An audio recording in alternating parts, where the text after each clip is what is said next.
और कई भद्दी शब्दावली वरत के वो मसीहत नूं नीवा दिखाउण दी कोशिश कर रहा वा।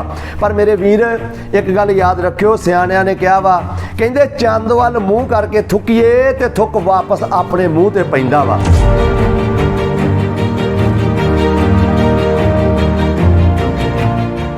ਜਦੋਂ ਯीशु मसीह ਨੂੰ ਸੂਲੀ ਤੇ ਟੰਗਿਆ ਜਾ ਰਿਹਾ ਸੀ ਤੇ ਯीशु मसीह ਆਪਣੇ ਆਪ ਨੂੰ ਨਹੀਂ ਬਚਾ ਸਕਿਆ, ਤੇ ਫਿਰ ਤੁਸੀਂ ਦੱਸੋ ਕਿ ਤੁਹਾਡੀ ਕੀ ਰਾਖੀ ਕਰੂਗੇ?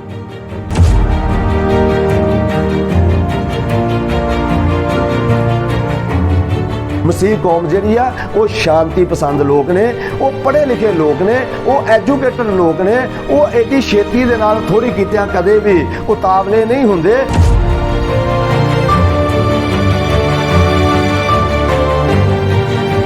यीशु मसीह कायर नहीं सीगा।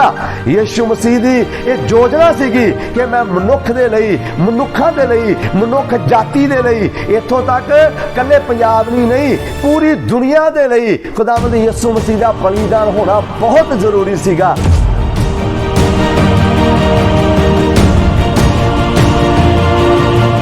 ये सारी योजना जिहड़ी सीगी वो खुदावंद यीशु मसीह दी अपनी सीगी, क्योंकि उन्होंने मनुख जाति का उद्धार करने वास्ते अपने आप को देना सीगा, है ना।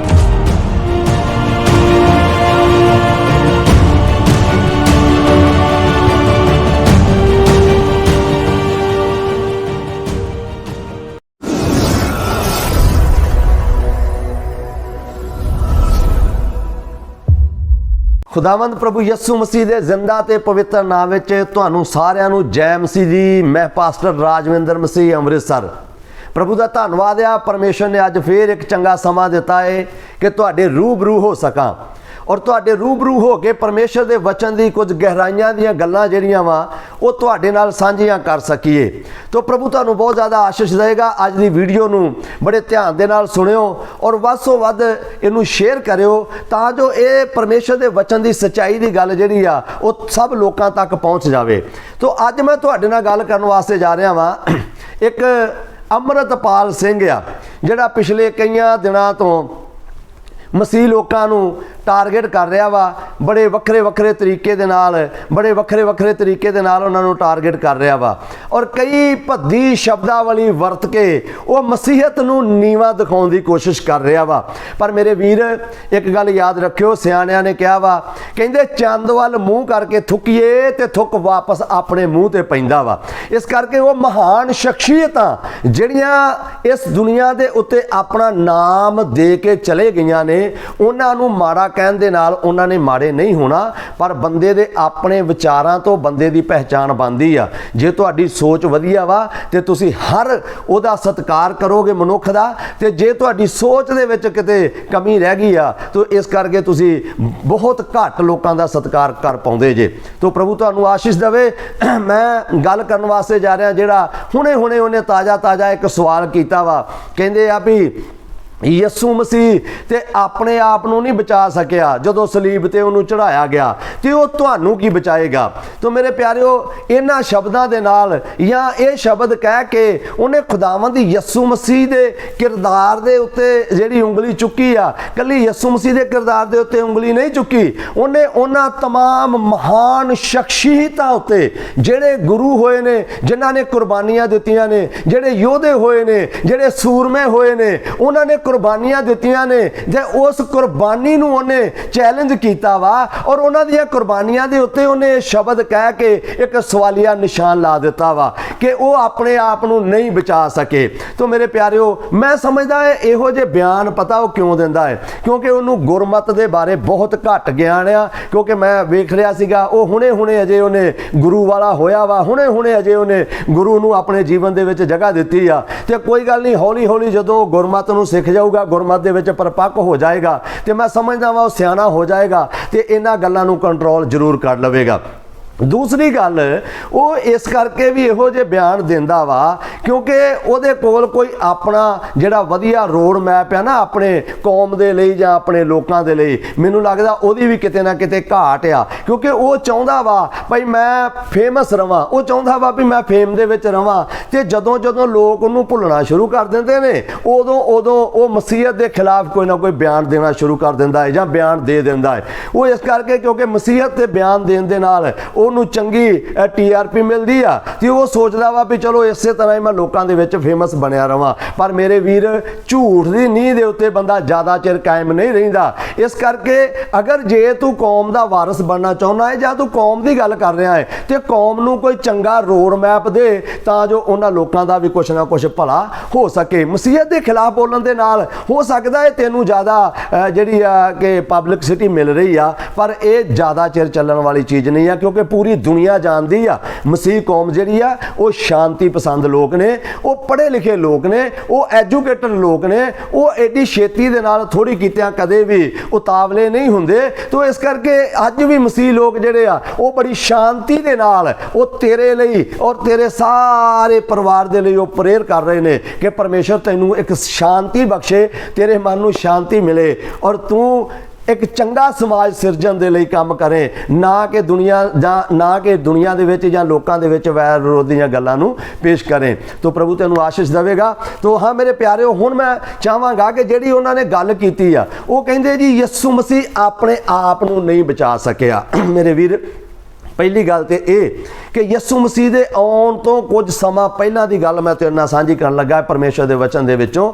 ਜਿਸ ਤਰ੍ਹਾਂ ਕਿ ਮੂਸਾ ਦੇ ਜ਼ਮਾਨੇ ਦੀ ਗੱਲ ਆ, ਜਦੋਂ ਮੂਸਾ ਨੂੰ ਪਰਮੇਸ਼ਰ ਨੇ ਇੱਕ ਦਰਸ਼ਨ ਦਿੱਤਾ ਤੇ ਪਰਮੇਸ਼ਰ ਨੇ ਆਖਿਆ ਤੂੰ ਮੇਰੇ ਲਈ ਇੱਕ ਤੰਬੂ ਬਣਾ, ਔਰ ਉਸ ਤੰਬੂ ਦੇ ਵਿੱਚ ਇੱਕ ਜਿਹੜਾ ਸੋਨੇ ਦਾ ਸੰਦੂਕ ਸੀਗਾ, ਜਿਹਨੂੰ ਐਦ ਦਾ ਸੰਦੂਕ ਵੀ ਕਹਿੰਦੇ ਆ, ਨੇਮ ਦਾ ਸੰਦੂਕ ਵੀ ਕਹਿੰਦੇ ਆ, ਵਾਚਾ ਦਾ ਸੰਦੂਕ ਵੀ ਕਹਿੰਦੇ ਆ, ਔਰ ਉਹ ਸੰਦੂਕ ਦੇ ਵਿੱਚ ਪਰਮੇਸ਼ਰ ਦੇ ਵਚਨ ਰੱਖਿਆ ਹੁੰਦਾ ਸੀਗਾ। ਉਸ ਸੰਦੂਕ ਦੇ ਵਿੱਚ ਪਰਮੇਸ਼ਰ ਦੀ ਬਾਣੀ ਪਈ ਹੁੰਦੀ ਸੀਗੀ। ਉਸ ਸੰਦੂਕ ਦੇ ਵਿੱਚ ਪਰਮੇਸ਼ਰ ਦਾ ਕਲਾਮ ਜਿਹੜਾ ਸੀਗਾ ਜਾਂ ਪਰਮੇਸ਼ਰ ਦਾ ਧਰਮ ਗ੍ਰੰਥ ਕਹਿ ਸਕਦੇ ਉੱਥੇ ਪਿਆ ਹੁੰਦਾ ਸੀਗਾ। ਔਰ ਪਰਮੇਸ਼ਰ ਨੇ ਆਪਣੇ ਲੋਕਾਂ ਨੂੰ ਜਦੋਂ ਇਹ ਹੁਕਮ ਦਿੱਤਾ ਤੇ ਉਹ ਸੰਦੂਕ ਬਣਿਆ, ਔਰ ਉਹ ਸੰਦੂਕ ਦੀ ਰਾਖੀ ਕਰਨ ਵਾਸਤੇ ਖੁਦਾਵੰਦ ਆਪ ਉੱਥੇ ਹਾਜ਼ਰ ਰਹਿੰਦਾ ਸੀਗਾ। ਬਾਈਬਲ ਦੇ ਵਿੱਚ ਲਿਖਿਆ ਵਾ ਉਹ ਰਾਤ ਦੇ ਵੇਲੇ ਅੱਗ ਦਾ ਖੰਭਾ ਬਣ ਕੇ ਔਰ ਦਿਨ ਦੇ ਵੇਲੇ ਬੱਦਲ ਦਾ ਛਾਇਆ ਬਣ ਕੇ ਆਪਣੇ ਉਸ ਮਿਲਾਪ ਵਾਲੇ ਤੰਬੂ ਦੇ ਉੱਤੇ ਪਰਮੇਸ਼ਰ ਆਪਣੀ ਨਿਗਾਹ ਰੱਖਦਾ ਸੀਗਾ। ਤੇ ਪਤਾ ਕੀ ਸੀਗਾ, ਉਹਦੇ ਅੰਦਰ ਜਿਹੜਾ ਗ੍ਰੰਥ ਪਿਆ ਸੀਗਾ, ਬਿਨਾਂ ਇਜਾਜ਼ਤ ਤੋਂ, ਬਿਨਾਂ ਪਰਮੇਸ਼ਰ ਦੀ ਮਰਜ਼ੀ ਤੋਂ ਅਗਰ ਕੋਈ ਵੀ ਮਨੁੱਖ ਉਸ ਸੰਦੂਕ ਨੂੰ, ਐਦ ਦੇ ਸੰਦੂਕ ਨੂੰ ਹੱਥ ਵੀ ਲਾਉਣ ਦੀ ਕੋਸ਼ਿਸ਼ ਕਰਦਾ ਸੀਗਾ ਤੇ ਬਾਈਬਲ ਦੱਸਦੀ ਆ ਉਹ ਉੱਥੇ ਹੀ ਮਰ ਜਾਂਦਾ ਸੀਗਾ, ਉੱਥੇ ਹੀ ਡਿੱਗ ਪੈਂਦਾ ਸੀਗਾ। ਮੇਰੇ ਵੀਰ, ਪਰਮੇਸ਼ਰ ਜਿਹਨੂੰ ਅਸੀਂ ਖੁਦਾ ਕਹਿੰਦੇ ਆ, ਜਿਹੜਾ ਪੂਰੀ ਕਾਇਨਾਤ ਨੂੰ ਬਣਾਉਣ ਵਾਲਾ ਪਰਮੇਸ਼ਰ ਆ, ਉਹ ਪਰਮੇਸ਼ਰ ਆਪਣੀ ਤੇ ਆਪਣੇ ਪਾਕ ਕਲਾਮ ਦੀ ਤੇ ਆਪਣੇ ਲੋਕਾਂ ਦੀ ਬੜੇ ਵਧੀਆ ਤਰੀਕੇ ਦੇ ਨਾਲ ਰਾਖੀ ਕਰਦਾ ਵਾ। ਔਰ ਬਾਈਬਲ ਤੇ ਲਿਖਿਆ ਵਾ, ਪੜ੍ਹ ਕੇ ਵੇਖਿਓ, ਲਿਖਿਆ ਜਦੋਂ ਵੀ ਕਦੇ ਕਿਸੇ ਨੇ ਉਹਨੂੰ ਹੱਥ ਲਾਇਆ ਉਹ ਉੱਥੇ ਡਿੱਗ ਪੈਂਦਾ ਸੀਗਾ। ਇੱਕ ਆਇਤ ਮੈਂ ਤੁਹਾਡੇ ਨਾਲ ਸਾਂਝੀ ਕਰਨਾ ਚਾਹੁੰਦਾ ਵਾਂ, ਪੜ੍ਹੀਏ 2 ਸੈਮੂਅਲ ਉਹਦਾ 6 ਅਧਿਆਏ ਉਹਦੀ 6 ਆਇਤ ਨੂੰ ਪੜ੍ਹ ਦਈਏ। ਜਾ ਉਹ ਨਕਾਉਣ ਦੇ ਪੀੜ ਕੋਲ ਅਪੜੇ, ਹਾਂਜੀ, ਤਾਂ ਉਜਾ ਨੇ ਹੱਥ ਲੰਮਾ ਕਰਕੇ ਪਰਮੇਸ਼ਰ ਦੇ ਸੰਦੂਕ ਨੂੰ ਫੜ ਕੇ ਸੰਭਾਲਿਆ, ਪਰਮੇਸ਼ਰ ਦੇ ਸੰਦੂਕ ਨੂੰ ਫੜ ਕੇ ਸੰਭਾਲਿਆ। ਕਿਉਂ ਜੋ ਬਲਦ ਭੁੱਖੜ ਪਏ ਸਨ, ਕਿਉਂਕਿ ਉਹ ਬੈਲ ਗੱਡੀ ਦੇ ਉੱਤੇ ਪਰਮੇਸ਼ਰ ਦਾ ਸੰਦੂਕ ਰੱਖ ਕੇ ਲੈ ਕੇ ਜਾ ਰਹੇ ਸੀਗੇ ਔਰ ਬਲਦ ਜਿਹੜੇ ਸੀ ਉਹਨਾਂ ਦਾ ਪੈਰ ਉਖੜ ਗਿਆ ਤੇ ਸੰਦੂਕ ਜਿਹੜਾ ਸੀਗਾ, ਗੱਡੀ ਜਿਹੜੀ ਸੀ ਟੇਢੀ ਹੋ ਗਈ, ਸੰਦੂਕ ਡਿੱਗਣ ਲੱਗਾ ਸੀਗਾ। ਇਸ ਕਰਕੇ ਉਜਾ ਨੇ ਉਹਨੂੰ ਫੜਨ ਦੀ ਕੋਸ਼ਿਸ਼, ਉਜਾ ਇੱਕ ਬੰਦੇ ਦਾ ਨਾਮ ਆ, ਇੱਕ ਮਨੁੱਖ ਦਾ ਨਾਮ ਆ, ਉਹਨੇ ਉਸ ਸੰਦੂਕ ਨੂੰ ਸੰਭਾਲਣ ਦੀ ਕੋਸ਼ਿਸ਼ ਕੀਤੀ। ਹਾਂਜੀ, ਤਦ ਯਹੋਵਾ ਦਾ ਕ੍ਰੋਧ ਉਜਾ ਤੇ ਭੜਕਿਆ, ਤਾਂ ਉਸੇ ਵੇਲੇ ਪਰਮੇਸ਼ਰ ਦਾ ਕ੍ਰੋਧ ਜਿਹੜਾ ਸੀ ਉਹਦੇ ਉੱਤੇ ਭੜਕ ਗਿਆ, ਕਿਉਂਕਿ ਉਹਨੇ ਬਿਨਾਂ ਖੁਦਾ ਦੀ ਇਜਾਜ਼ਤ ਤੋਂ ਪਰਮੇਸ਼ਰ ਦੇ ਨੇਮ ਦੇ ਸੰਦੂਕ ਨੂੰ ਹੱਥ ਲਾਇਆ ਸੀਗਾ। ਇਸ ਆਇਤ ਨੂੰ ਜਦੋਂ ਤੁਸੀਂ ਆਪਣੇ ਘਰ ਦੇ ਵਿੱਚ ਬਹਿ ਕੇ ਚੰਗੀ ਤਰ੍ਹਾਂ ਪੜ੍ਹੋਗੇ ਨਾ ਪੈਰਾਗ੍ਰਾਫ ਨੂੰ, ਤਾਂ ਤੁਹਾਨੂੰ ਸਮਝ ਲੱਗੇਗੀ, ਕਿਉਂਕਿ ਬਾਈਬਲ ਦੱਸਦੀ ਏ ਪਰਮੇਸ਼ਰ ਕਦੇ ਵੀ ਬਿਨਾਂ ਇਜਾਜ਼ਤ ਤੋਂ ਕਿਸੇ ਨੂੰ ਆਪਣੇ ਕਲਾਮ ਨੂੰ, ਆਪਣੇ ਨੇਮ ਨੂੰ ਹੱਥ ਵੀ ਨਹੀਂ ਸੀ ਲਾਉਣ ਦਿੰਦਾ। ਔਰ ਲਿਖਿਆ ਜਦੋਂ ਉਹਨੇ ਹੱਥ ਲਾਇਆ ਉਹਦੀ ਬਿਨਾਂ ਇਜਾਜ਼ਤ ਤੋਂ, ਤੇ ਕੀ ਹੋਇਆ? ਹਾਂਜੀ, ਅਤੇ ਪਰਮੇਸ਼ਰ ਨੇ ਉਹਦੇ ਦੋਸ਼ ਦੇ ਕਾਰਨ ਉਹਨੂੰ ਮਾਰਿਆ। ਪਰਮੇਸ਼ਰ ਨੇ ਉਹਦੇ ਦੋਸ਼ ਦੇ ਕਾਰਨ ਉੱਥੇ ਹੀ ਉਹਨੂੰ ਕੀ ਕਰ ਦਿੱਤਾ ਜੀ? ਮਾਰ ਦਿੱਤਾ। ਅੱਜ ਬਹੁਤ ਸਾਰੇ ਲੋਕ ਬੇਅਦਬੀ ਕਰਕੇ ਤੇ ਭੱਜੇ ਹੋਏ ਨੇ, ਬਹੁਤ ਸਾਰੇ ਲੋਕ ਬੇਅਦਬੀ ਕਰਕੇ ਲੱਭ ਨਹੀਂ ਰਹੇ। ਇਸ ਕਰਕੇ ਮੇਰੇ ਵੀਰ, ਜਿਸ ਪਰਮੇਸ਼ਰ ਦੀ ਅਸੀਂ ਇਬਾਦਤ ਕਰਦੇ ਆ ਨਾ, ਉਹ ਪਰਮੇਸ਼ਰ ਉਸੇ ਵੇਲੇ ਨਿਆਂ ਕਰਦਾ ਏ, ਉਹ ਪਰਮੇਸ਼ਰ ਉਸੇ ਵੇਲੇ ਆਪਣੇ ਕਲਾਮ ਦਾ ਬਦਲਾ ਲੈ ਲੈਂਦਾ ਏ। ਪਰ ਹੁਣ ਪਤਾ ਕੀ ਏ, ਖੁਦਾਵੰਦ ਯਿਸੂ ਮਸੀਹ ਜਦੋਂ ਇਸ ਸੰਸਾਰ ਦੇ ਵਿੱਚ ਆਏ ਤਾਂ ਉਸ ਤੋਂ ਬਾਅਦ ਖੁਦਾਵੰਦ ਯਿਸੂ ਮਸੀਹ ਨੇ ਸਾਨੂੰ ਸਾਰਿਆਂ ਨੂੰ, ਮੈਨੂੰ, ਤੁਹਾਨੂੰ ਸਾਰਿਆਂ ਨੂੰ ਹੁਣ ਕਿਰਪਾ ਦਾ ਯੋਗ ਆ। ਹੁਣ ਪਰਮੇਸ਼ਰ ਇਤਨਾ ਨਹੀਂ ਕਰਦਾ। ਇਹ ਮੈਂ ਤੁਹਾਨੂੰ ਤਾਂ ਦੱਸਿਆ ਵਾ ਤਾਂ ਜੋ ਮੇਰੇ ਵੀਰ ਸਮਝ ਸਕਣ ਕਿ ਖੁਦਾ ਆਪਣੀ ਤੇ ਆਪਣੇ ਕਲਾਮ ਦੀ ਕਿਤਨਾ ਰਾਖੀ ਕਰਦਾ ਸੀਗਾ। ਤੇ ਹੁਣ ਕਿਰਪਾ ਦਾ ਯੁੱਗ ਆ। ਹੁਣ ਪਰਮੇਸ਼ਰ ਯਿਸੂ ਮਸੀਹ ਦੇ ਆਉਣ ਤੋਂ ਬਾਅਦ ਇਹ ਸਿਸਟਮ ਖੁਦਾ ਨੇ ਚੇਂਜ ਕਰ ਦਿੱਤਾ ਹੈ। ਹੁਣ ਖੁਦਾ ਕਿਸੇ ਨੂੰ ਮਾਰਦਾ ਨਹੀਂ ਆ। ਹੁਣ ਤਾਂ ਹੀ ਤਾਂ ਇਹ ਬਾਈਬਲ ਹਰ ਮਨੁੱਖ ਜਿਹੜਾ ਉਹਨੂੰ ਹੱਥ ਦੇ ਵਿੱਚ ਫੜ ਕੇ ਤੁਰਿਆ ਫਿਰਦਾ ਵਾ। ਪਰ ਪਹਿਲਾਂ ਇਹ ਕਾਨੂੰਨ ਨਹੀਂ ਸੀਗਾ, ਇਹ ਯਿਸੂ ਮਸੀਹ ਨੇ ਆਜ਼ਾਦੀ ਦਿੱਤੀ ਹੈ। ਹੁਣ ਗੱਲ ਕਰਦਾ ਮੈਂ ਤੁਹਾਡੇ ਨਾਲ ਯਿਸੂ ਮਸੀਹ ਦੇ ਬਾਰੇ, ਜਿਹੜੀ ਉਹ ਗੱਲ ਕਹਿ ਰਹੇ ਨੇ ਵੀ ਯਿਸੂ ਮਸੀਹ ਜਿਹੜਾ ਸੀਗਾ ਉਹ ਆਪਣੇ ਆਪ ਨੂੰ ਨਹੀਂ ਬਚਾ ਸਕਿਆ। ਤੋ ਆਓ ਹੁਣ ਮੇਰੇ ਨਾਲ ਖੁਦਾ ਦੇ ਪਵਿੱਤਰ ਵਚਨ ਦੇ ਵਿੱਚੋਂ ਇੱਕ ਹੋਰ ਆਇਤ ਨੂੰ ਅਸੀਂ ਪੜਾਂਗੇ ਮੱਤੀ ਦੀ ਅੰਜੀਲ ਉਹਦਾ 16 ਅਧਿਆਏ ਉਹਦੀ 21 ਆਇਤ ਤੋਂ ਲੈ ਕੇ 23 ਆਇਤ ਤੱਕ ਅਸੀਂ ਪੜ੍ਹਨਾ ਵਾ। ਇਹਨੂੰ ਧਿਆਨ ਦੇ ਨਾਲ ਸੁਣ ਲਿਓ, ਪ੍ਰਭੂ ਤੁਹਾਨੂੰ ਬਹੁਤ ਜ਼ਿਆਦਾ ਬਲੈਸ ਕਰੇਗਾ ਕਿਉਂਕਿ ਪ੍ਰਭੂ ਆਪਣੇ ਵਚਨ ਦੇ ਦੁਆਰਾ ਬਰਕਤ ਦਿੰਦਾ ਹੈ। ਹਾਂਜੀ ਪੜ੍ਹੀਏ। ਉਸ ਸਮੇਂ ਤੋਂ ਯਿਸੂ ਆਪਣੇ ਚੇਲਿਆਂ ਨੂੰ ਦੱਸਣ ਲੱਗਾ। ਉਸ ਸਮੇਂ ਤੋਂ ਖੁਦਾਵੰਦ ਯਿਸੂ ਮਸੀਹ ਜੀ ਆਪਣੇ ਚੇਲਿਆਂ ਨੂੰ ਦੱਸਣ ਲੱਗੇ ਜਾਂ ਦੱਸ ਰਹੇ ਸਨ। ਹਾਂਜੀ ਭਈ ਮੈਨੂੰ ਜ਼ਰੂਰ ਹੈ ਜੋ ਯਰੂਸ਼ਲਮ ਨੂੰ ਜਾਵਾਂ। ਕਹਿੰਦੇ ਮੈਨੂੰ ਜ਼ਰੂਰ ਹੈ, ਇਹ ਗੱਲ ਪੱਕੀ ਆ ਵੀ ਮੈਂ ਯਰੂਸ਼ਲਮ ਦੇ ਵਿੱਚ ਜਾਵਾਂ ਅਤੇ ਬਜ਼ੁਰਗਾਂ ਤੇ ਪ੍ਰਧਾਨ ਜਾਜਕਾਂ ਦੇ ਅਤੇ ਗ੍ਰੰਥੀਆਂ ਦੇ ਹੱਥੋਂ ਬਹੁਤ ਦੁੱਖ ਝੱਲਾਂ। ਮੈਂ ਗ੍ਰੰਥੀਆਂ ਦੇ ਹੱਥੋਂ ਬਹੁਤ ਜ਼ਿਆਦਾ ਦੁੱਖ ਝੱਲਾਂ। ਹਾਂਜੀ ਅਤੇ ਮਾਰ ਦਿੱਤਾ ਜਾਵਾਂ ਅਤੇ ਫਿਰ ਮੈਂ ਮਾਰ ਦਿੱਤਾ ਜਾਵਾਂ ਅਤੇ 30 ਦਿਨ ਜੀ ਉਠਾਂ। ਹਾਂ ਸੁਣੋ ਧਿਆਨ ਦੇ ਨਾਲ, ਖੁਦਾਵੰਦ ਪ੍ਰਭੂ ਯਿਸੂ ਮਸੀਹ ਇਹ ਵਾਕਿਆ ਹੋਣ ਤੋਂ ਪਹਿਲਾਂ ਕਈ ਵਾਰ ਆਪਣੇ ਚੇਲਿਆਂ ਦੇ ਨਾਲ ਉਹਨਾਂ ਇਹਨੂੰ ਸ਼ੇਅਰ ਕੀਤਾ। ਬਾਈਬਲ ਦੇ ਵਿੱਚ ਲਿਖਿਆ ਵਾ ਕਈ ਵਾਰ ਉਹਨਾਂ ਨੇ ਆਪਣੇ ਚੇਲਿਆਂ ਦੇ ਉੱਤੇ ਪ੍ਰਕਾਸ਼ਨ ਕੀਤਾ ਕਿਉਂਕਿ ਪ੍ਰਭੂ ਯਿਸੂ ਮਸੀਹ ਸਾਰਾ ਕੁਝ ਜਾਣਦੇ ਸੀਗੇ। ਪ੍ਰਭੂ ਯਿਸੂ ਮਸੀਹ ਦੇ ਮੇਨ ਕਾਰਨ ਉਹਨਾਂ ਦਾ ਆਉਣ ਦਾ ਇਹੀ ਸੀਗਾ ਕਿ ਉਹਨਾਂ ਨੇ ਮਨੁੱਖ ਦੇ ਲਈ, ਮਨੁੱਖਾਂ ਨੂੰ ਬਚਾਉਣ ਦੇ ਲਈ ਇੱਕ ਪਾਕ ਤੇ ਨੇਕ ਮਨੁੱਖ ਦਾ ਬਲੀਦਾਨ ਦੇਣਾ ਸੀਗਾ ਤੇ ਪ੍ਰਭੂ ਯਿਸੂ ਮਸੀਹ ਦੇ ਆਏ ਇਸੇ ਕੰਮ ਲਈ ਸੀਗੇ। ਤੇ ਇਸ ਕਰਕੇ ਉਹਨਾਂ ਦਾ ਇਹ ਕੰਮ ਕਰਨਾ ਬਹੁਤ ਜ਼ਰੂਰੀ ਸੀਗਾ ਔਰ ਉਹ ਕਈ ਵਾਰ ਆਪਣੇ ਚੇਲਿਆਂ ਨੂੰ ਪਹਿਲਾਂ ਦੱਸ ਚੁੱਕੇ ਸੀਗੇ ਔਰ ਇੱਥੇ ਵੀ ਉਹ ਆਪਣੇ ਚੇਲਿਆਂ ਨੂੰ ਦੱਸ ਰਹੇ ਨੇ। ਹਾਂਜੀ ਤਦ ਪਤਰਸ ਨੇ ਉਹਨੂੰ ਇੱਕ ਪਾਸੇ ਕਰਕੇ ਝਿੜਕਣ ਲੱਗਾ। ਤਦ ਪਤਰਸ ਜਿਹੜਾ ਸੀਗਾ ਉਹਨੂੰ ਇੱਕ ਪਾਸੇ ਕਰਕੇ ਤੇ ਝਿੜਕਣ ਲੱਗਾ ਅਤੇ ਉਹਨੂੰ ਕਿਹਾ ਅਤੇ ਯਿਸੂ ਮਸੀਹ ਜੀ ਨੂੰ ਆਖਣ ਲੱਗਾ ਪ੍ਰਭੂ ਜੀ ਪਰਮੇਸ਼ਰ ਇਹ ਨਾ ਕਰੇ। ਕਹਿੰਦਾ ਪ੍ਰਭੂ ਜੀ ਤੁਹਾਡੇ ਨਾਲ ਇਸ ਤਰ੍ਹਾਂ ਨਾ ਹੋਵੇ, ਪਰਮੇਸ਼ਰ ਇਸ ਤਰ੍ਹਾਂ ਨਾ ਕਰੇ, ਤੇਰੇ ਲਈ ਇਹ ਕਦੇ ਨਾ ਹੋਵੇਗਾ। ਕਹਿੰਦਾ ਤੇਰੇ ਵਾਸਤੇ ਇਹ ਕਦੀ ਨਾ ਹੋਵੇਗਾ। ਹਾਂਜੀ ਪਰ ਉਹਨੇ ਮੁੜ ਕੇ ਪਤਰਸ ਨੂੰ ਆਖਿਆ, ਉਹ ਪ੍ਰਭੂ ਯਿਸੂ ਮਸੀਹ ਜੀ ਮੁੜ ਕੇ ਪਤਰਸ ਨੂੰ ਕਹਿ ਰਹੇ ਨੇ ਹੇ ਸ਼ੈਤਾਨ ਮੇਥੋਂ ਪਿੱਛੇ ਹਟ। ਮੇਥੋਂ ਕੀ ਹੋ ਜਾ, ਪਿੱਛੇ ਹੋ ਜਾ। ਕਿਉਂਕਿ ਖੁਦਾਵੰਦ ਪ੍ਰਭੂ ਯਿਸੂ ਮਸੀਹ ਕਦੀ ਵੀ ਨਹੀਂ ਸੀ ਇਹ ਚਾਹੁੰਦੇ ਵੀ ਇਹ ਇਸ ਤਰ੍ਹਾਂ ਨਾ ਹੋਵੇ ਕਿਉਂਕਿ ਯਿਸੂ ਮਸੀਹ ਜੀ ਇਸੇ ਯੋਜਨਾ ਦੇ ਨਾਲ ਮਨੁੱਖ ਦਾ ਰੂਪ ਲੈ ਕੇ ਸੰਸਾਰ ਦੇ ਵਿੱਚ ਆਏ ਸੀਗੇ ਕਿਉਂਕਿ ਉਹਨਾਂ ਨੇ ਸੰਸਾਰ ਦੇ ਲਈ ਬਲੀਦਾਨ ਦੇਣਾ ਸੀਗਾ। ਉਸ ਸਮੇਂ ਜ਼ਰੂਰਤ ਸੀਗੀ ਕਿ ਸਾਰੇ ਸੰਸਾਰ ਦੇ ਪਾਪੀ ਮਨੁੱਖਾਂ ਨੂੰ ਬਚਾਉਣ ਵਾਸਤੇ ਇੱਕ ਧਰਮੀ ਪੁਰਸ਼ ਦਾ ਬਲੀਦਾਨ ਹੋਣਾ ਬਹੁਤ ਜ਼ਰੂਰੀ ਸੀਗਾ। ਤੇ ਇਸ ਕਰਕੇ ਖੁਦਾਵੰਦ ਪ੍ਰਭੂ ਯਿਸੂ ਮਸੀਹ ਜੀ ਨੇ ਇਹ ਬਲੀਦਾਨ ਦੇਣਾ ਸੀਗਾ ਔਰ ਪ੍ਰਭੂ ਦੀ ਇੱਛਾ ਦੇ ਅਨੁਸਾਰ ਸੀਗਾ। ਉਹ ਇਹ ਨਹੀਂ ਸੀਗਾ ਵੀ ਉਹਨਾਂ ਨੂੰ ਕਿਸੇ ਨੇ ਫੜ ਕੇ ਮਾਰਤਾ ਤੇ ਉਹ ਬਚਾ ਨਹੀਂ ਸਕੇ। ਉਹ ਖੁਦਾਵੰਦ ਯਿਸੂ ਮਸੀਹ ਦੀ ਆਪਣੀ ਇੱਛਾ ਸੀਗੀ। ਖੁਦਾਵੰਦ ਪ੍ਰਭੂ ਯਿਸੂ ਮਸੀਹ ਯਹੋਵਾ ਪਰਮੇਸ਼ਰ ਦੀ ਇਹ ਯੋਜਨਾ ਸੀਗੀ ਵੀ ਮਨੁੱਖ ਨੂੰ ਬਚਾਉਣ ਵਾਸਤੇ ਇੱਕ ਪਵਿੱਤਰ ਬਲੀਦਾਨ ਹੋਣਾ ਬਹੁਤ ਹੀ ਜ਼ਰੂਰੀ ਸੀਗਾ। ਤੇ ਇਸ ਕਰਕੇ ਮੇਰੇ ਪਿਆਰੇ ਵੀਰ, ਉਹ ਖੁਦਾਵੰਦ ਪ੍ਰਭੂ ਯਿਸੂ ਮਸੀਹ ਜੀ ਸਾਰਾ ਕੁਝ ਪਹਿਲਾਂ ਜਾਣਦੇ ਸੀਗੇ ਲੇਕਿਨ ਜਦੋਂ ਚੇਲੇ ਨੇ ਕਿਹਾ ਵੀ ਇਸ ਤਰ੍ਹਾਂ ਨਾ ਹੋਵੇ ਤੇ ਖੁਦਾਵੰਦ ਪ੍ਰਭੂ ਯਿਸੂ ਮਸੀਹ ਨੇ ਕਿਹਾ ਭਾਈ ਨਹੀਂ, ਇਸ ਤਰ੍ਹਾਂ ਹੋਣਾ ਬਹੁਤ ਜ਼ਰੂਰੀ ਆ ਔਰ ਇਸ ਕਰਕੇ ਇਸ ਤਰ੍ਹਾਂ ਹੋਇਆ ਸੀਗਾ। ਤੋ ਆਓ ਮੇਰੇ ਨਾਲ ਅਗਲੀ ਇੱਕ ਆਇਤ ਨੂੰ ਹੋਰ ਪੜ੍ਹ ਲਈਏ ਪਰਮੇਸ਼ਰ ਦੇ ਪਵਿੱਤਰ ਵਚਨ ਦੇ ਵਿੱਚੋਂ। ਇਹ ਗੱਲ ਮੈਂ ਤੁਹਾਨੂੰ ਇਸ ਕਰਕੇ ਦੱਸੀ ਆ, ਪੜ੍ਹੀਏ ਯਹੂਨਾ ਦੀ ਅੰਜੀਲ 18 ਅਧਿਆਏ ਉਹਦੀ 6 ਆਇਤ ਨੂੰ ਆਪਾਂ ਪੜ੍ਹਨਾ ਵਾ। ਇਹ ਮੈਂ ਤੁਹਾਨੂੰ ਦੱਸਿਆ ਜਿੱਥੋਂ ਯਿਸੂ ਮਸੀਹ ਦੇ ਫੜਨ ਦਾ ਕੰਮ ਸ਼ੁਰੂਆਤ ਹੋਇਆ ਜਾਂ ਕਹਿ ਲਓ ਕਿ ਯਿਸੂ ਮਸੀਹ ਦੇ ਜਿਹੜਾ ਸਲੀਬੀ ਮੌਤ ਦੀ ਕਹਾਣੀ ਸੀਗੀ, ਇਹ ਉੱਥੋਂ ਮੈਂ ਸ਼ੁਰੂ ਕੀਤੀ ਆ। ਹੁਣ ਇਹਨੂੰ ਧਿਆਨ ਨਾਲ ਗਾੜੀ ਸੁਣਿਓ ਤੇ ਸਮਝਿਓ। ਪ੍ਰਭੂ ਦਾ ਵਚਨ ਤੁਹਾਨੂੰ ਚੰਗੀ ਤਰ੍ਹਾਂ ਔਰ ਤੁਹਾਨੂੰ ਸਮਝਾਵੇਗਾ ਔਰ ਤੁਹਾਨੂੰ ਆਸ਼ੀਸ਼ ਵੀ ਦੇਵੇਗਾ। ਇੱਥੇ ਫੜਨ ਦੀ ਗੱਲ ਕੀਤੀ ਯਿਸੂ ਮਸੀਹ ਨੇ ਔਰ ਆਪਣੇ ਚੇਲਿਆਂ ਦੇ ਨਾਲ। ਇੱਕ ਵਾਰੀ ਨਹੀਂ, ਕਈ ਵਾਰ ਉਹਨਾਂ ਨੇ ਇਹ ਸਾਰਾ ਕੁਝ ਪਹਿਲਾਂ ਬਿਆਨ ਕੀਤਾ ਸੀਗਾ। ਤੋ ਅਗਲੀ ਗੱਲ ਨੂੰ ਪੜ੍ਹੀਏ, ਪਰਮੇਸ਼ਰ ਤੁਹਾਨੂੰ ਬਰਕਤ ਦੇਵੇਗਾ। ਯਹੂਨਾ ਦੀ ਅੰਜੀਲ ਉਹਦਾ 18 ਅਧਿਆਏ ਉਹਦੀ 6 ਆਇਤ ਨੂੰ ਪੜ੍ਹ ਦਈਏ ਮਿਹਰਬਾਨੀ ਕਰਕੇ।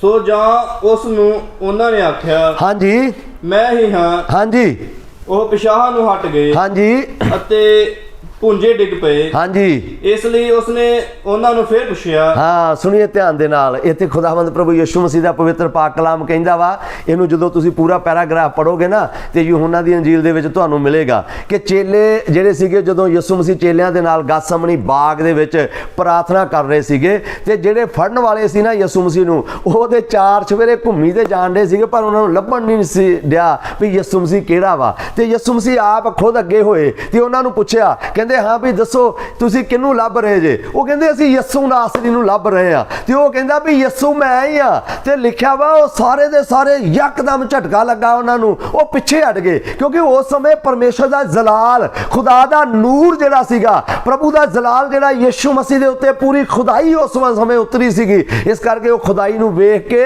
ਤੇ ਡਿੱਗ ਪਏ। ਤੇ ਲਿਖਿਆ ਹੈ ਕਿ ਬੇਹੋਸ਼ ਹੋ ਗਏ, ਡਿੱਗ ਪਏ। ਲਿਖਿਆ ਇਹ ਕਿ ਜਦੋਂ ਪਿੱਛੇ ਹਟ ਗਏ ਤੇ ਉਹ ਡਿੱਗ ਪਏ। ਔਰ ਫਿਰ ਖੁਦਾਵੰਦ ਪ੍ਰਭੂ ਯਿਸੂ ਮਸੀਹ ਨੇ ਉਹਨਾਂ ਨੂੰ ਕਿਹਾ ਤੁਸੀਂ ਕਿਹਨੂੰ ਲੱਭਦੇ ਜੇ? ਹੁਣ ਧਿਆਨ ਨਾਲ ਇੱਕ ਗੱਲ ਮੈਂ ਤੁਹਾਨੂੰ ਦੱਸ ਦਵਾਂ, ਸੁਣ ਲਿਓ, ਸਮਝ ਲਿਓ। ਇੱਥੇ ਜਦੋਂ ਉਹ ਡਿੱਗੇ ਨੇ ਤੇ ਉੱਥੇ ਯਿਸੂ ਮਸੀਹ ਜੀ ਆਪਣਾ ਭੇਸ ਵਟਾ ਕੇ ਤੇ ਉੱਥੋਂ ਅੱਗੇ ਜਾ ਨਿਕਲ ਸਕਦੇ ਸੀਗੇ, ਬਚ ਸਕਦੇ ਸੀਗੇ, ਹਨਾ। ਤੇ ਜਾਂ ਫਿਰ ਉਹ ਲੁਕ ਕੇ ਵੀ ਉੱਥੋਂ ਨਿਕਲ ਸਕਦੇ ਸੀਗੇ, ਜਾਂ ਫਿਰ ਯਿਸੂ ਮਸੀਹ ਉੱਥੋਂ ਭੱਜ ਵੀ ਸਕਦੇ ਸੀ ਕਿਸੇ ਤਰੀਕੇ ਨਾਲ, ਜਾਂ ਫਿਰ ਉਹ ਆਪਣਾ ਰੂਪ ਭੇਸ ਬਦਲ ਕੇ, ਹਨਾ, ਵਾਲ ਖੁੱਲੇ ਅੱਗੇ ਛੱਡ ਕੇ, ਕੱਪੜੇ ਚੇਂਜ ਕਰਕੇ ਕਿਸੇ ਵੀ ਤਰੀਕੇ ਨਾਲ ਉੱਥੋਂ ਨਿਕਲ ਸਕਦੇ ਸੀਗੇ। ਪਰ ਯਿਸੂ ਮਸੀਹ ਕਾਇਰ ਨਹੀਂ ਸੀਗਾ। ਯਿਸੂ ਮਸੀਹ ਦੀ ਇਹ ਯੋਜਨਾ ਸੀਗੀ ਕਿ ਮੈਂ ਮਨੁੱਖ ਦੇ ਲਈ, ਮਨੁੱਖਾਂ ਦੇ ਲਈ, ਮਨੁੱਖ ਜਾਤੀ ਦੇ ਲਈ, ਇੱਥੋਂ ਤੱਕ ਕੱਲੇ ਪੰਜਾਬ ਲਈ ਨਹੀਂ, ਪੂਰੀ ਦੁਨੀਆ ਦੇ ਲਈ ਖੁਦਾਵੰਦ ਯਿਸੂ ਮਸੀਹ ਦਾ ਬਲੀਦਾਨ ਹੋਣਾ ਬਹੁਤ ਜ਼ਰੂਰੀ ਸੀਗਾ। ਤਾਂ ਹੀ ਤਾਂ ਯਹੂਨਾ ਦੀ ਅੰਜੀਲ 3 ਅਧਿਆਏ ਉਹਦੀ 16 ਆਇਤ ਨੂੰ ਜਦੋਂ ਅਸੀਂ ਪੜ੍ਹਦੇ ਹਾਂ, ਉੱਥੇ ਖੁਦਾਵੰਦ ਯਿਸੂ ਮਸੀਹ ਦੇ ਬਾਰੇ ਲਿਖਿਆ ਹੈ, ਪ੍ਰਭੂ ਦੇ ਬਾਰੇ ਲਿਖਿਆ ਹੈ। ਪ੍ਰਭੂ ਕਹਿੰਦਾ ਹੈ ਜਿਹੜਾ ਕੋਈ ਉਹਦੇ ਉੱਤੇ ਵਿਸ਼ਵਾਸ ਕਰੇਗਾ ਉਹ ਬਚਾਇਆ ਜਾਏਗਾ, ਨਾਸ਼ ਨਹੀਂ ਹੋਏਗਾ, ਹਨਾ। ਮੈਂ ਇਸ ਟੌਪਿਕ ਨੂੰ ਜ਼ਿਆਦਾ ਕਿਉਂ ਇਸ ਆਇਤ ਨੂੰ ਨਹੀਂ ਪੜ੍ਹਾ ਰਿਹਾ ਕਿਉਂਕਿ ਮੇਰਾ ਇਹ ਟੌਪਿਕ ਨਹੀਂ ਆ, ਪਰ ਤੁਸੀਂ ਇਹਨੂੰ ਸਮਝਣ ਦੀ ਕੋਸ਼ਿਸ਼ ਕਰੋ ਕਿ ਯਿਸੂ ਮਸੀਹ ਉੱਥੋਂ ਨਿਕਲ ਸਕਦਾ ਸੀਗਾ, ਭੇਸ ਵਟਾ ਕੇ ਨਿਕਲ ਸਕਦਾ ਸੀਗਾ, ਉੱਥੋਂ ਭੱਜ ਕੇ ਨਿਕਲ ਸਕਦਾ ਸੀਗਾ, ਪਰ ਯਿਸੂ ਮਸੀਹ ਕਾਇਰਾਂ ਦੀ ਤਰ੍ਹਾਂ ਉੱਥੋਂ ਨਿਕਲਿਆ ਨਹੀਂ ਆ। ਅੱਗੇ ਪੜੋਗੇ ਤੇ ਫਿਰ ਯਿਸੂ ਮਸੀਹ ਨੇ ਇਹੋ ਗੱਲ ਉਹਨਾਂ ਨੂੰ ਕਹੀ ਆ, ਭਈ ਮੈਂ ਹੀ ਆ, ਮੈਨੂੰ ਫੜ ਲਵੋ। ਉੱਥੇ ਉਹਨਾਂ ਨੇ ਜਦੋਂ ਯਿਸੂ ਮਸੀਹ ਨੂੰ ਫੜਨ ਆਏ ਪਰ ਉਹਨਾਂ ਨੂੰ ਪਤਾ ਨਹੀਂ ਸੀ ਲੱਗ ਰਿਹਾ, ਤਾਂ ਫਿਰ ਯਿਸੂ ਮਸੀਹ ਨੇ ਆਪ ਉਹਨਾਂ ਨੂੰ ਕਿਹਾ ਲਓ ਵੀ ਮੈਨੂੰ ਫੜ ਲਵੋ, ਹਨਾ। ਤੋ ਆਓ ਮੇਰੇ ਨਾਲ ਇੱਕ ਆਇਤ ਨੂੰ ਹੋਰ ਪਰਮੇਸ਼ਰ ਦੇ ਪਵਿੱਤਰ ਪਾਕ ਵਚਨ ਦੇ ਵਿੱਚੋਂ ਪੜੋ। ਜਦੋਂ ਉਹਨਾਂ ਨੇ ਉਹਨੂੰ ਫੜ ਲਿਆ ਜਾਂ ਫੜ ਰਹੇ ਸੀਗੇ ਤੇ ਉੱਥੇ ਕਿਹੜੀ ਕਹਾਣੀ ਹੋਈ, ਉਸ ਕਹਾਣੀ ਨੂੰ ਵੀ ਤੁਹਾਡੇ ਨਾਲ ਸਾਂਝਾ ਕਰਦਾ ਵਾਂ। ਪੜ੍ਹੀਏ ਮੱਤੀ ਦੀ ਅੰਜੀਲ ਉਹਦਾ 26 ਅਧਿਆਏ ਉਹਦੀ 52 ਤੇ 53 ਆਇਤ ਨੂੰ ਵੀ ਮਿਹਰਬਾਨੀ ਕਰਕੇ ਪੜ੍ਹ ਦਈਏ। ਤਦ ਯਿਸੂ ਨੇ ਉਹਨਾਂ ਨੂੰ ਆਖਿਆ, ਤਦ ਖੁਦਾਵੰਦ ਪ੍ਰਭੂ ਯਿਸੂ ਮਸੀਹ ਨੇ ਉਹਨਾਂ ਨੂੰ ਆਖਿਆ ਆਪਣੀ ਤਲਵਾਰ ਮਿਆਨ ਕਰ। ਇੱਥੇ ਬਾਈਬਲ ਦੱਸਦੀ ਏ ਕਿ ਜਦੋਂ ਜਿਹੜੇ ਫੜਨ ਵਾਸਤੇ ਸਿਪਾਹੀ ਆਏ ਸੀ ਨਾ, ਉਹਨਾਂ ਸਿਪਾਹੀਆਂ ਦਾ ਪਤਰਸ ਜਿਹੜਾ ਸੀਗਾ ਯਿਸੂ ਮਸੀਹ ਦਾ ਚੇਲਾ, ਇਹਨੇ ਤਲਵਾਰ ਕੱਢੀ ਤੇ ਇੱਕ ਸਿਪਾਹੀ ਦਾ ਤਲਵਾਰ ਦੇ ਨਾਲ ਕੰਨ ਵੱਢ ਦਿੱਤਾ। ਤੇ ਫਿਰ ਪ੍ਰਭੂ ਯਿਸੂ ਮਸੀਹ ਆਪਣੇ ਚੇਲਿਆਂ ਨੂੰ ਕਹਿ ਰਹੇ ਨੇ, ਕੀ ਕਹਿ ਰਹੇ ਨੇ? ਸੁਣ ਲਓ ਧਿਆਨ ਦੇ ਨਾਲ। ਹਾਂਜੀ। ਤਦ ਯਿਸੂ ਨੇ ਉਹਨਾਂ ਨੂੰ ਆਖਿਆ, ਤਦ ਯਿਸੂ ਮਸੀਹ ਨੇ ਉਹਨਾਂ ਨੂੰ ਆਖਿਆ, ਆਪਣੇ ਚੇਲਿਆਂ ਨੂੰ ਆਖਿਆ, ਹਾਂਜੀ, ਆਪਣੀ ਤਲਵਾਰ ਮਿਆਨ ਕਰ। ਕਹਿੰਦਾ ਆਪਣੀ ਤਲਵਾਰ ਨੂੰ ਮਿਆਨ ਦੇ ਵਿੱਚ ਰੱਖ, ਕਿਉਂਕਿ ਸਭ ਜੋ ਤਲਵਾਰ ਖਿੱਚਦੇ ਹਨ, ਸਾਰੇ ਜਿਹੜੇ ਤਲਵਾਰ ਖਿੱਚਦੇ ਹਨ ਤਲਵਾਰ ਨਾਲ ਮਾਰੇ ਜਾਣਗੇ। ਉਹ ਲਿਖਿਆ ਕਿ ਜਿਹੜੇ ਤਲਵਾਰ ਚਲਾਉਂਦੇ ਨੇ ਉਹ ਤਲਵਾਰ ਦੇ ਨਾਲ ਹੀ ਕੀ ਕੀਤੇ ਜਾਣਗੇ ਜੀ? ਮਾਰੇ ਜਾਣਗੇ। ਮੇਰੇ ਪਿਆਰਿਓ ਧਿਆਨ ਨਾਲ ਸੁਣੋ ਤੇ ਸਮਝੋ। ਯਿਸੂ ਮਸੀਹ ਦੇ ਚੇਲੇ ਜਦੋਂ ਉਹਦੇ ਨਾਲ ਸੀ ਨਾ, ਤੇ ਉਸ ਰਾਤ ਖੁਦਾਵੰਦ ਯਿਸੂ ਮਸੀਹ ਨੇ ਆਪਣੇ ਚੇਲਿਆਂ ਨੂੰ ਕਿਹਾ ਤੁਸੀਂ ਵੀ ਤਲਵਾਰਾਂ ਲੈ ਲਵੋ, ਹਨਾ। ਪਰ ਉਹ ਇੱਕ ਭਵਿੱਖਬਾਣੀ ਸੀ ਜਿਹੜੀ ਪੂਰੀ ਹੋਣੀ ਸੀਗੀ। ਤਲਵਾਰਾਂ ਦਾ ਖਰੀਦਣਾ ਇੱਕ ਭਵਿੱਖਬਾਣੀ ਸੀਗੀ। ਤੋ ਬਹੁਤ ਸਾਰੇ ਲੋਕਾਂ ਨੂੰ ਸ਼ਾਇਦ ਇਹ ਹਨਾ ਸ਼ੱਕ ਆ ਜਾਂ ਇਹ ਉਹ ਸਮਝਦੇ ਨੇ ਵੀ ਮਸੀਹ ਲੋਕ ਜਿਹੜੇ ਨੇ ਉਹਨਾਂ ਨੂੰ ਸ਼ਾਇਦ ਲੜਨਾ ਨਹੀਂ ਆਉਂਦਾ ਜਾਂ ਉਹਨਾਂ ਨੂੰ ਸ਼ਾਇਦ ਤਲਵਾਰ ਨਹੀਂ ਚਲਾਉਣੀ ਆਉਂਦੀ। ਪਰ ਯਿਸੂ ਮਸੀਹ ਦਾ ਪਾਕ ਕਲਾਮ ਦੱਸਦਾ ਜਿਹੜੇ ਉਹਦੇ ਚੇਲੇ ਸੀ ਉਹਨਾਂ ਦੇ ਕੋਲ ਤਲਵਾਰ ਸੀ, ਔਰ ਉਹਨੇ ਤਲਵਾਰ ਕੱਢੀ ਔਰ ਸਿਪਾਹੀ ਦਾ ਕੰਨ ਵੱਢ ਦਿੱਤਾ। ਤੇ ਅੱਜ ਵੀ ਮਸੀਹ ਲੋਕ ਬੜਾ ਜਜ਼ਬਾ ਰੱਖਣ ਵਾਲੇ ਲੋਕ ਨੇ, ਅੱਜ ਵੀ ਮਸੀਹ ਲੋਕ ਬੜੇ ਯੋਧੇ ਨੇ, ਅੱਜ ਵੀ ਮਸੀਹ ਲੋਕ ਜਿਹੜੇ ਨੇ ਉਹ ਬਹੁਤ ਯੋਧੇ ਨੇ ਜਿਹੜੇ ਅੱਜ ਵੀ ਇਹ ਕੰਮ ਕਰ ਸਕਦੇ ਨੇ। ਪਰ ਮੇਰੇ ਪਿਆਰਿਓ ਪਤਾ ਕੀ ਗੱਲ ਆ, ਅਸੀਂ ਕਿਉਂ ਨਹੀਂ ਲੜਦੇ? ਕਿਉਂਕਿ ਪੂਰੀ ਦੁਨੀਆ ਜਾਣਦੀ ਹੈ ਮਸੀਹ ਕੌਮ ਜਿਹੜੀ ਉਹ ਸ਼ਾਂਤੀ ਪਸੰਦ ਕੌਮ ਆ। ਮਸੀਹ ਲੋਕ ਜਿਹੜੇ ਨੇ ਉਹ ਸ਼ਾਂਤੀ ਔਰ ਪਿਆਰ ਵਾਲੇ ਲੋਕ ਨੇ। ਲੜਦੇ ਕਿਉਂ ਨਹੀਂ ਆ? ਇੱਥੇ ਜਦੋਂ ਤੁਸੀਂ ਅੱਗੇ ਪੜੋਗੇ, ਜਦੋਂ ਪਤਰਸ ਨੇ ਕੰਨ ਵੱਢ ਦਿੱਤਾ ਤੇ ਯਿਸੂ ਮਸੀਹ ਨੇ ਪਤਰਸ ਨੂੰ ਮਨਾ ਕੀਤਾ, ਕਹਿੰਦਾ ਨਾ, ਆਪਣੀ ਤਲਵਾਰ ਨੂੰ ਆਪਣੇ ਮਿਆਨ ਦੇ ਵਿੱਚ ਰੱਖ। ਕਹਿੰਦਾ ਜਿਹੜੇ ਤਲਵਾਰ ਚਲਾਉਂਦੇ ਨੇ ਉਹ ਤਲਵਾਰ ਦੇ ਨਾਲ ਵੱਢੇ ਜਾਣਗੇ। ਤੇ ਮੇਰੇ ਪਿਆਰਿਓ ਸਮਝਿਓ ਧਿਆਨ ਦੇ ਨਾਲ, ਮਸੀਹ ਲੋਕ ਸਾਰਾ ਕੁਝ ਕਰਨਾ ਜਾਣਦੇ ਨੇ, ਸਭੋ ਕੁਝ ਕਰ ਵੀ ਸਕਦੇ ਨੇ, ਕਿਉਂਕਿ ਇਹ ਵੀ ਉਹੀ ਕਣਕ ਖਾਂਦੇ ਨੇ ਜਿਹੜੇ ਬਾਕੀ ਪੰਜਾਬ ਦੇ ਲੋਕ ਖਾਂਦੇ ਨੇ। ਇਹ ਵੀ ਉਹ ਪਾਣੀ ਪੀਂਦੇ ਨੇ ਜਿਹੜੇ ਪੰਜਾਬ ਦੇ ਬਾਕੀ ਲੋਕ ਪਾਣੀ ਪੀਂਦੇ ਨੇ। ਪਰ ਇਹਨਾਂ ਦਾ ਫਰਕ ਇਹ ਆ ਕਿ ਆਪਾਂ ਸਿਰਫ ਤੇ ਸਿਰਫ ਉਸ ਆਇਤ ਨੂੰ, ਉਸ ਗੱਲ ਨੂੰ ਪੂਰਾ ਕਰਦੇ ਆ ਜਿਹੜਾ ਯਿਸੂ ਮਸੀਹ ਵਚਨ ਦਿੰਦਾ ਹੈ, ਜਿਹੜਾ ਯਿਸੂ ਮਸੀਹ ਉਪਦੇਸ਼ ਦਿੰਦਾ ਹੈ। ਯਿਸੂ ਮਸੀਹ ਨੇ ਮਨਾ ਕੀਤਾ ਹੈ, ਉਹਨੇ ਨੇ ਕਿਹਾ ਤਲਵਾਰ ਨਹੀਂ ਚਲਾਉਣੀ। ਤਾਂ ਇਸੇ ਕਰਕੇ ਅੱਜ ਮਸੀਹ ਲੋਕ ਜਿਹੜੇ ਨੇ ਉਹ ਤਲਵਾਰ ਦੀ ਜਗ੍ਹਾ ਤੇ ਆਪਣੇ ਵਿਰੋਧੀਆਂ ਦੇ ਲਈ ਪ੍ਰਾਰਥਨਾ ਕਰਦੇ ਨੇ, ਆਪਣੇ ਵਿਰੋਧੀਆਂ ਦੇ ਲਈ ਸੁੱਖ ਸਲਾਮਤੀ ਦੀ ਦੁਆ ਕਰਦੇ ਨੇ, ਔਰ ਇਹ ਦੁਆ ਜ਼ਰੂਰ ਕਰਦੇ ਆ ਕਿ ਪਰਮੇਸ਼ਰ ਇਹਨਾਂ ਨੂੰ ਸ਼ਾਂਤੀ ਦੇ, ਔਰ ਇਹ ਪਰਮੇਸ਼ਰ ਤੇਰੀ ਖੁਦਾਈ ਨੂੰ, ਤੇਰੇ ਵੱਡੇ ਕੰਮ ਨੂੰ ਸਮਝ ਸਕਣ, ਔਰ ਇਹਨਾਂ ਦੀਆਂ ਜ਼ਿੰਦਗੀਆਂ ਵੀ ਬਚਾਈਆਂ ਜਾਣ। ਤੋ ਇਸ ਕਰਕੇ ਮੇਰੇ ਪਿਆਰਿਓ, ਪ੍ਰਭੂ ਯਿਸੂ ਮਸੀਹ ਨਾ ਤੇ ਉਥੋਂ ਕਾਇਰਾਂ ਦੀ ਤਰ੍ਹਾਂ ਭੱਜੇ, ਨਾ ਭੇਸ ਬਦਲ ਕੇ ਭੱਜੇ, ਔਰ ਨਾ ਹੀ ਉਹਨਾਂ ਨੇ ਕੋਈ ਲੜਾਈ ਜਾਂ ਜੰਗ ਦੀ ਗੱਲ ਕੀਤੀ। ਉਹਨਾਂ ਨੇ ਸਗੋਂ ਆਪਣੇ ਚੇਲੇ ਨੂੰ ਮਨਾ ਕੀਤਾ ਭਈ ਇਸ ਤਰ੍ਹਾਂ ਨਹੀਂ ਕਰਨਾ। ਤੋ ਇਹ ਨਹੀਂ ਤਾਂ ਯਿਸੂ ਮਸੀਹ ਸਾਰਾ ਕੁਝ ਕਰ ਸਕਦੇ ਸੀਗੇ, ਪਰ ਉਹਨਾਂ ਨੇ ਮਨਾ ਕੀਤਾ ਹੈ। ਤੋ ਆਓ ਮੇਰੇ ਨਾਲ ਹੋਰ ਅਗਲੀ ਆਇਤ ਨੂੰ ਪੜ੍ਹ ਲਈਏ। यूहन्ना ਦੀ ਅੰਜੀਲ ਉਹਦਾ 19 ਅਧਿਆਏ ਉਹਦੀ 10 ਆਇਤ ਨੂੰ ਪੜ੍ਹ ਦਈਏ ਮਿਹਰਬਾਨੀ ਕਰਕੇ। यूहन्ना ਦੀ ਅੰਜੀਲ 19 ਅਧਿਆਏ ਉਹਦੀ 10 ਆਇਤ ਨੂੰ ਪੜ੍ਹ ਦਈਏ। ਹਾਂਜੀ। ਤਦ ਪਿਲਾਤੁਸ ਨੇ ਉਸ ਨੂੰ ਆਖਿਆ। ਹੁਣ ਸੁਣੀਏ ਧਿਆਨ ਦੇ ਨਾਲ, ਮੈਂ ਤੁਹਾਨੂੰ ਬੜੇ ਤਰਤੀਬ ਵਾਈਜ਼ ਦੱਸ ਰਿਹਾ ਵਾਂ ਕਿ ਜਦੋਂ ਯਿਸੂ ਮਸੀਹ ਆਪਣੇ ਚੇਲਿਆਂ ਨੂੰ ਦੱਸ ਰਹੇ ਸੀਗੇ, ਫਿਰ ਯਿਸੂ ਮਸੀਹ ਦੇ ਉਹ ਸਮਾਂ ਆ ਗਿਆ ਜਦੋਂ ਸਿਪਾਹੀ ਉਹਨੂੰ ਫੜਨ ਆ ਗਏ। ਉੱਥੇ ਕਿਹੜੀ ਕਿਹੜੀ ਸਿਚੁਏਸ਼ਨ ਹੋਈ, ਕੀ ਹੋਇਆ, ਉਹ ਵੀ ਤੁਹਾਨੂੰ ਦੱਸਿਆ ਵਾ। ਹੁਣ ਅੱਗੇ ਜਦੋਂ ਸਿਪਾਹੀ ਫੜ ਕੇ ਨਾ ਤੇ ਉਹਨੂੰ ਪਿਲਾਤੁਸ ਰਾਜੇ ਦੇ ਕੋਲ ਲੈ ਗਏ ਨੇ। ਹਾਂਜੀ ਪੜ੍ਹੀਏ। ਤਦ ਪਿਲਾਤੁਸ ਨੇ ਉਸ ਨੂੰ ਆਖਿਆ। ਪਿਲਾਤੁਸ ਰਾਜਾ ਜਿਹੜਾ ਸੀਗਾ ਉਹ ਯਿਸੂ ਮਸੀਹ ਨੂੰ ਕਹਿ ਰਿਹਾ ਵਾ, ਤੂੰ ਮੇਰੇ ਨਾਲ ਨਹੀਂ ਬੋਲਦਾ। ਤੂੰ ਮੇਰੇ ਨਾਲ ਗੱਲ ਕਿਉਂ ਨਹੀਂ ਕਰਦਾ? ਤੂੰ ਮੇਰੇ ਨਾਲ ਬੋਲਦਾ ਕਿਉਂ ਨਹੀਂ ਆ? ਕੀ ਤੂੰ ਨਹੀਂ ਜਾਣਦਾ? ਕੀ ਤੈਨੂੰ ਇਹ ਪਤਾ ਨਹੀਂ ਆ ਕਿ ਜੋ ਇਹ ਮੇਰੇ ਵਸ ਵਿੱਚ ਹੈ? ਕਹਿੰਦਾ ਇਹ ਗੱਲ ਮੇਰੇ ਵਸ ਵਿੱਚ ਆ ਕਿ ਭਾਵੇਂ ਤੈਨੂੰ ਛੱਡ ਦਿਆਂ, ਭਾਵੇਂ ਮੈਂ ਤੈਨੂੰ ਛੱਡ ਦੇਵਾਂ, ਭਾਵੇਂ ਤੈਨੂੰ ਸਲੀਬ ਉੱਤੇ ਚੜਾਵਾਂ। ਕਹਿੰਦਾ ਇਹ ਮੇਰੇ ਵਸ ਵਿੱਚ ਆ, ਮੈਂ ਤੈਨੂੰ ਛੱਡ ਵੀ ਸਕਦਾ, ਮੈਂ ਤੈਨੂੰ ਸਲੀਬ ਤੇ ਵੀ ਚੜਾ ਸਕਦਾ ਵਾਂ, ਪਰ ਤੂੰ ਮੇਰੇ ਨਾਲ ਗੱਲ ਤਾਂ ਕਰ, ਮੈਨੂੰ ਉੱਤਰ ਤਾਂ ਦੇ, ਤਾਂ ਮੈਂ ਤੇਰੀ ਮਦਦ ਕਰਾਂਗਾ। ਹਾਂਜੀ ਪੜ੍ਹੀਏ।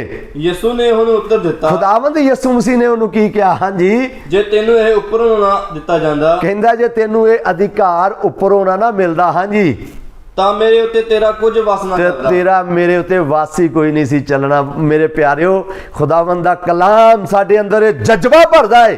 ਖੁਦਾਵੰਦ ਦਾ ਕਲਾਮ ਸਾਨੂੰ ਇਹ ਦਲੇਰੀ ਦਿੰਦਾ ਹੈ ਕਿ ਖੁਦਾਵੰਦ ਪ੍ਰਭੂ ਯਿਸੂ ਮਸੀਹ ਸਾਰਾ ਕੁਝ ਜਾਣਦੇ ਸੀਗੇ।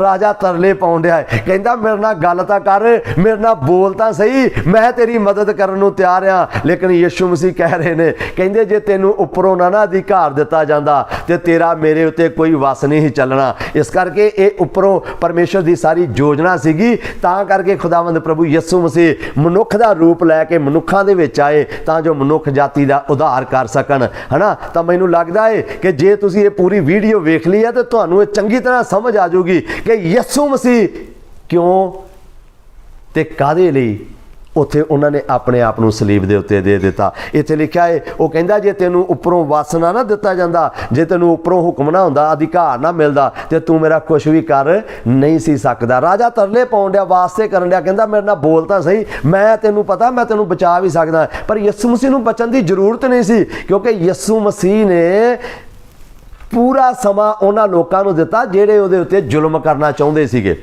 ਪੂਰਾ ਸਮਾਂ ਉਹਨਾਂ ਲੋਕਾਂ ਨੂੰ ਦਿੱਤਾ, ਖੁੱਲ੍ਹਾ ਸਮਾਂ। ਕਿਉਂਕਿ ਕਈ ਵਾਰ ਪਤਾ ਕੀ ਹੁੰਦਾ ਹੈ, ਜੇ ਵਿਰੋਧੀ ਨੂੰ ਪੂਰਾ ਸਮਾਂ ਨਾ ਦਿੱਤਾ ਜਾਵੇ ਤੇ ਫਿਰ ਉਹ ਕਹਿੰਦਾ ਕਿਤੇ ਮੈਨੂੰ ਹੋਰ ਥੋੜਾ ਜਿਹਾ ਟਾਈਮ ਮਿਲ ਜਾਂਦਾ ਨਾ ਤੇ ਫਿਰ ਮੈਂ ਤੇਰੇ ਨਾਲ ਆਹ ਕਰ ਦੇਣਾ ਸੀਗਾ। ਤਾਂ ਇਸ ਕਰਕੇ ਯਿਸੂ ਮਸੀਹ ਨੇ ਉਹਨੂੰ ਪੂਰਾ ਟਾਈਮ ਦਿੱਤਾ, ਕਿਉਂਕਿ ਪ੍ਰਭੂ ਯਿਸੂ ਮਸੀਹ ਨੂੰ ਪਤਾ ਸੀਗਾ ਕਿ ਉਹਨਾਂ ਨੇ ਮੌਤ ਨੂੰ ਵੀ ਹਰਾਉਣਾ ਵਾ, ਉਹਨਾਂ ਕਬਰ ਨੂੰ ਵੀ ਹਰਾਉਣਾ ਵਾ, ਤੇ ਉਹਨਾਂ ਨੇ ਜਿੱਤ ਪ੍ਰਾਪਤ ਕਰਨੀ ਆ, ਤੇ ਆਪਣੇ ਵਿਰੋਧੀਆਂ ਨੂੰ ਵੀ ਉਹਨਾਂ ਨੇ ਹਰਾਉਣਾ ਵਾ। ਇਸ ਕਰਕੇ ਪ੍ਰਭੂ ਯਿਸੂ ਮਸੀਹ ਪੂਰਾ ਟਾਈਮ ਦਿੰਦੇ ਆ। ਉਹਨਾਂ ਨੇ ਪੂਰਾ ਟਾਈਮ ਦਿੱਤਾ ਕਿਉਂਕਿ ਯਿਸੂ ਮਸੀਹ ਨੂੰ ਪਤਾ ਸੀ ਉਹਨੇ ਮੁਰਦਿਆਂ ਦੇ ਵਿੱਚੋਂ ਜਿੰਦਾ ਹੋਣਾ ਵਾ। ਇਸ ਕਰਕੇ ਪ੍ਰਭੂ ਯਿਸੂ ਮਸੀਹ ਬੜੀ ਖੁਸ਼ੀ ਰਾਜੇ ਨੂੰ ਕਹਿ ਰਹੇ ਨੇ, ਕਹਿੰਦੇ ਜੇ ਤੈਨੂੰ ਉੱਪਰੋਂ ਨਾ ਅਧਿਕਾਰ ਮਿਲਦਾ ਤੇ ਤੂੰ ਕਦੇ ਵੀ ਮੇਰੇ ਦਾ ਕੁਝ ਵੀ ਕਰ ਨਹੀਂ ਸੀ ਸਕਦਾ। ਤਾਂ ਆਓ ਮਿਹਰਬਾਨੀ ਕਰਕੇ ਇੱਕ ਆਇਤ ਨੂੰ ਹੋਰ ਮੇਰੇ ਨਾਲ ਪੜ੍ਹੀਏ, ਪ੍ਰਭੂ ਤੁਹਾਨੂੰ ਬਰਕਤ ਦੇਵੇਗਾ। ਪੜ੍ਹ ਦਈਏ ਇੱਥੇ यूहन्ना ਦੀ ਅੰਜੀਲ 19 ਅਧਿਆਏ ਉਹਦੀ 11 ਆਇਤ ਨੂੰ ਵੀ ਪੜ੍ਹ ਲਈਏ ਜਰਾ ਚੰਗੀ ਤਰ੍ਹਾਂ। ਹਾਂਜੀ। ਯਿਸੂ ਨੇ ਉਹਨੂੰ ਉੱਤਰ ਦਿੱਤਾ। ਯਿਸੂ ਮਸੀਹ ਨੇ ਉਸ ਨੂੰ ਉੱਤਰ ਦਿੱਤਾ, ਜੇ ਤੈਨੂੰ ਇਹ ਉੱਪਰੋਂ ਨਾ ਦਿੱਤਾ ਜਾਂਦਾ, ਜੇ ਤੈਨੂੰ ਇਹ ਉੱਪਰੋਂ ਨਾ ਦਿੱਤਾ ਜਾਂਦਾ, ਤਾਂ ਮੇਰੇ ਉੱਤੇ ਤੇਰਾ ਕੁਝ ਵਸ ਨਾ ਚੱਲਦਾ, ਮੇਰੇ ਉੱਤੇ ਤੇਰਾ ਕੁਝ ਵਸ ਨਾ ਚੱਲਦਾ। ਇਸ ਕਾਰਨ ਜਿਸ ਮੈਨੂੰ ਤੇਰੇ ਹਵਾਲੇ ਕੀਤਾ, ਇਸ ਕਰਕੇ ਜਿਸ ਨੇ ਮੈਨੂੰ ਤੇਰੇ ਹਵਾਲੇ ਕੀਤਾ ਵਾ ਉਹਦਾ ਪਾਪ ਵੱਧ ਹੈ। ਹਾਂਜੀ, ਇੱਥੇ ਲਿਖਿਆ ਕਿ ਉਹਦਾ ਪਾਪ ਕੀ ਆ? ਵੱਧ ਆ। ਜਿਹਨੇ ਉਹਨੂੰ ਫੜਾਇਆ ਸੀਗਾ ਉਹਦੀ ਗੱਲ ਕਰ ਰਹੇ ਨੇ। तो मेरे प्यारिओ ਜ਼ਰੂਰੀ है, समझो ध्यान दे नाल। हुण इत्थे जदों राजा भी तरले पाउण डिया वा है ना, उत्थों भी वो अपनी वो गल जिहड़ी है खुदावंद यीशु मसीह उहनूं ये नहीं कह रहे हाँ ठीक है मेरी मदद कर, मैनूं बचा ला, मैनूं उहदे कपड़े दे दे, मेरा भेस बदल के मैं इत्थों निकल जावां। इस तरह कुछ भी होया नहीं आ। खुदावंद प्रभु यीशु मसीह नूं पता सीगा ये टाइम जिहड़ा इन्हां दा बहुत थोड़ा टाइम आ। और खुदावंद प्रभु यीशु मसीह दे बारे जदों यूहन्ना दी अंजील नूं आपां पढ़दे हां ना, उत्थे फिर लिखिया है यीशु मसीह उन्होंने सलीब के उत्ते टंग दिता है ना, फिर उन्होंने दफनाया गया है ना, तो फिर तीसरे दिन यीशु मसीह मुर्दियां दे विचों जिंदा हो गए। और अज यीशु मसीह जिंदा वा। दुनिया के उत्ते बहुत आए ने पर कोई मुर्दियां दे विचों जिंदा नहीं होया। एक अगली गल अज भी वो जिंदा वा। तो तुहानूं पता है मसीहां दा सब तो वड्डी आस जिहड़ी है, जिस आस दे नाल मसीह अपना बलिदान देंदे ने, जिस आस दे नाल मसीह लोग अगे वध रहे ने, जिस आस दे नाल परमेश्वर दी वो हजूरी दे विच वध रहे ने, मेरे प्यारिओ वो ये आ कि यीशु मसीह बहुत ही छेती अपने लोकां नूं फिर लैण वास्ते आ रहा वा। ते जिथे मैं तलवार की गल दसी है ना, उत्थे एक गल मैं दसनी भुल गया, मैं तुहानूं दोबारा दस देना है। यीशु मसीह ने कोई कौम कोई मजहब तैयार करने की गल नहीं की। यीशु मसीह ने कोई जंगा नहीं लड़ियाँ। यीशु मसीह ने हर मनुख दे नाल प्यार किया है। तो अज पूरी दुनिया दे विच खुदावंद यीशु मसीह का नाम सब तो उपर आ। तो पता क्यों? क्योंकि यीशु मसीह का प्यार ही लोगों को खिंच के लैके आउंदा है। बड़े लोग रौला पाई जाते ने, लालच देंदे आ करता वो करता, पर सब तो वड्डा लालच पता की आ? यीशु दा प्यार ही लोकां नूं कायल करदा वा ते लोग यीशु मसीह नूं कबूल करदे ने, ताकि यीशु मसीह जिंदा परमेश्वर आ, यीशु मसीह मुक्तिदाता परमेश्वर आ। और जिहड़ी गल मेन सीगी भई वो कहंदा बचा नहीं सकिया, यीशु मसीह अपने आप नूं बचाउण वास्ते नहीं सी आया मेरे वीर। यीशु मसीह ने अपने आप नूं बलिदान देना सीगा ते बचाउंदा ते ओ जे कोई मरदा वो मरिया थोड़ी है, वो बलिदान होया वा। पर सिर्फ बलिदान ही नहीं होया, उन्हें उस चीज़ नूं अपने आप नूं जिंदा करके प्रूफ भी किया वा कि तुसी जो करना सी कर लिया वा, हुण मैं अपना काम तुहाडे विच करांगा। तो आओ खुदा दे पवित्र वचन दे विचों एक आयत नूं होर पढ़ीए, परमेश्वर दी बाणी दे विचों पढ़ीए। मत्ती दी अंजील 26 अध्याय दी 53 आयत नूं भी साझा कर लईए। हाँ जी। कि तू ये समझदा है हाँ जी जो मैं अपने पिता कोलों बेनती नहीं कर सकदा, हाँ जी, ਅਤੇ ਉਹ ਹੁਣੇ ਦੂਤਾਂ ਦੀਆਂ 12 ਫੌਜਾਂ ਤੋਂ ਵਧੇਕ हाँ जी ਮੇਰੇ ਕੋਲ ਹਾਜ਼ਰ ਨਾ ਕਰੇਗਾ। बस इत्थे पतरस नूं खुदावंद यीशु मसीह जी पता की कह रहे ने, कहंदा की तू ये समझदा वे भी मैं हुणे अपने पिता नूं दुआ नहीं कर सकदा जां मैं अपने पिता दे गाड़ी गुजारिश नहीं कर सकदा, ते ओ 12 दूतां तो वध 12 दूतां दियां पलटना है ना। हुण ध्यान नाल सुन लिओ, दूतां दी गल होई इत्थे, दूतां दी बड़ी वधिया परमेश्वर दे विच परमेश्वर दे वचन दे विच स्टडी आ। एक पलटन जिहड़ी आ 12 पलटनां दी गल कर रहे आ, एक पलटन जिहड़ी आ उहदे विच 6000 तो वध दूत ने ते 12 पलटना, ते फिर एक दूत जिहड़ा ना एक रात दे विच 1,85,000 बंदियां नूं मार सकदा वा। ये दूत दा काम आ। ते खुदावंद यीशु मसीह जी कह रहे ने पतरस नूं, कहंदा की तू ये समझदा वे भी मेरे वास्ते दूत नहीं आ सकदे? कहंदा हुणे मैं पिता नूं कहंदा ते हुणे स्वर्ग दे विचों दूत आ जांदे, 12 दूतां दियां पलटनां तो वध आ जांदे, तां आ जिहड़े लोक उहनूं फड़न आए सीगे ते कुछ भी नहीं सीगे। इस करके मेरे प्यारिओ समझो परमेश्वर दे वचन दी सच्चाई नूं। परमेश्वर प्यार करदा वा मनुख नूं, है ना, उहदी सच्चाई नूं समझो। किसी दा नाश नहीं करना चाहुंदा सीगा, नहीं तां ओह दूतां नूं हुक्म करदा ते दूतां ने कुछ ज़्यादा समा नहीं सी लाउणा। तो इस करके परमेश्वर का पाक वचन कहता है कि ये सारे अधिकार जिहड़े सीगे, ये सारी योजना जिहड़ी सीगी वो खुदावंद यीशु मसीह दी अपनी सीगी, क्योंकि उन्होंने मनुख जाति का उद्धार करने वास्ते अपने आप नूं देना सीगा, है ना। तो खुदा तुहानूं बरकत देवे। ये पूरी वीडियो नूं वेख के तुहानूं बड़ी आशीष मिलेगी। और सिर्फ अपने तक आशीष ना रखियो, इनू वध तो वध लोकां दे नाल शेयर करो, तां जो वध तो वध लोकां दे जीवन दे विच परमेश्वर दा कलाम जिहड़ा वा वो गहराइयां दे नाल काम कर सके। तो प्रभु तुहानूं सारिआं नूं बरकत देवे। जय मसीह दी। खुदा बरकत देवे।